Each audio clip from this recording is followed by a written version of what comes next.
Carolyn is going to be kind enough now to walk us through AROC's history and why AROC was formed and what it stands for. Carolyn? Thank you, Leah.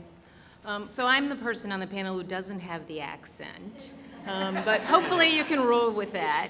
Yeah, I do? What kind of an accent do I have? American. Oh, okay, there you go. Well, I was actually born in upstate New York, so often people say to me, oh, you sound like from near New York, and I've lived in Virginia most of my life, so I'm not really quite sure where that comes in, but anyway. So I got started in this area with the Reinsurance Association of America, who I'm sure many of you know of. I talked to some folks earlier who've attended some of those training programs and things that the REA does. I was with the REA for about 14 years and sort of moved through various roles while I was there. And one of the things that sort of came up in my tenure at the REA was there was this group of companies that were in runoff, that were interested in forming an association just specific to their interests. Actually, at the time, the concept was that they wanted to become part of the REA. They wanted to create a membership category for companies who were dealing with runoff. The REA board at the time was not particularly open to that idea, so decided not to add that category of membership to the REA. So they decided to form their own association.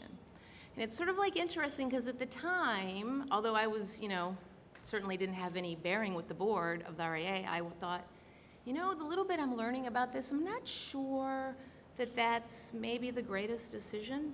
Well, quite a number of years later, at the helm of running AROC myself, I thought, wow, that was maybe a good decision.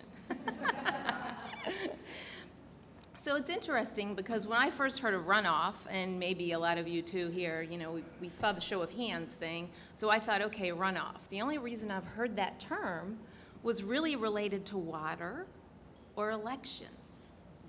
So, so really, what is runoff in the sense of insurance? It's a little bit different. So I talk to a lot of people about AROC and about runoff all the time, and one of the most predominant reactions I get is, oh, I'm really, really glad I'm not in that area of the business. Wow, talk about no job security.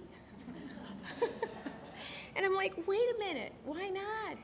That's really not what it is. It's actually a situation, in effect, the individuals who are in the area of runoff have the opportunity to solve a company's biggest challenges and biggest problems. Challenges and problems that in essence, in a lot of instances, brought down an entire company.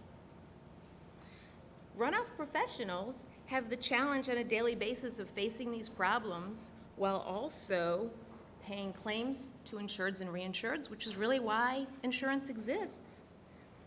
That's really what their primary goal is.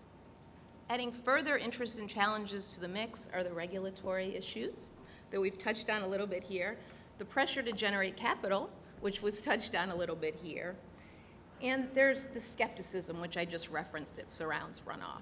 So you sort of have all of these things you're up against, and the folks who are in runoff that I deal with every day, they really make strides and and are able to make some inroads to solving those problems. For AROC, it's no coincidence that our logo is a triangle. It really evokes the image of our members all together under the triangle in the house, rolling up their shirt sleeves to solve the problems, to figure out what's coming next, and to be productive for the industry as a whole. A couple of stats on AROC. We were founded in 2004, so we're going on our 11th year servicing the industry. We were founded by 23 companies originally. All but 16 of those founding members are still involved in AROC as members, which only leaves 7 that aren't. Of those 7 companies that aren't still involved, there's some of the big insolvencies that Carl referred to. They're done.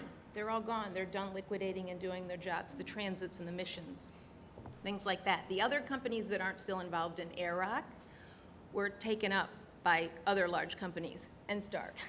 You know, that was their role in the industry, and that's what they were trying to do. So really, when you look at the end, we have about 50 members right now.